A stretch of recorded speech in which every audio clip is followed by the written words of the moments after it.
ముందుగా ఈ కూటమికి ఏదైతే పట్టం కట్టిన ప్రజలు ఉన్నారో ప్రతి ఒక్కరికి పేరు పేరున ధన్యవాదాలు తెలియజేస్తూ, ఒక మనిషి యొక్క సహనం అది ఎలా ఉంటుంది అన్నది కొడితే కుంభస్థలం బద్దలపోయేలా ఉంటుంది. ఎంతమంది సన్నాసి వాగుళ్ళు వాగినా కానీ పవన్ కళ్యాణ్ గారు ఏ రోజు కూడా ఏ ఒక్క వ్యక్తిని టార్గెట్ చేస్తూ మాట్లాడలేదు. ఎందుకంటే ఆయన స్థాయి కాని వ్యక్తులే మాట్లాడారని. కొడితే మోకాళ్ళ మీద కూర్చోబెట్టాలి, ఆయన లెక్క అది. అలా కూర్చోబెట్టారు. నిన్న కాక మొన్న రోజా దానికి నోటికి ఏమొస్తుందో తెలీదు, అది వాగింది. పంది పెరిగినట్టు పెరిగింది ఎదవ. తిరుపతిలో ఉన్నటువంటి లడ్డూలు తిని పెరిగిందో లేకపోతే బ్రేక్ దర్శనాలకు వచ్చినటువంటి టిక్కెట్లు అమ్ముకుని పెరిగిందో అర్థం కాలేదు. అడ్డంగా పెరిగింది ఎదవ.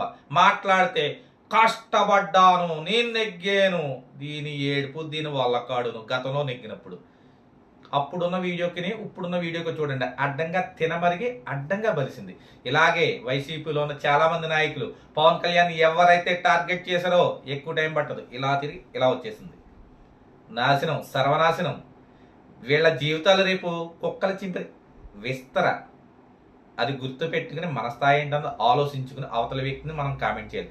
కానీ పవన్ కళ్యాణ్ గారు ఏ రోజు కూడా ఇలాంటి సన్నాసుల గురించి ఏ రోజు టైం వేస్ట్ చేయలేదు.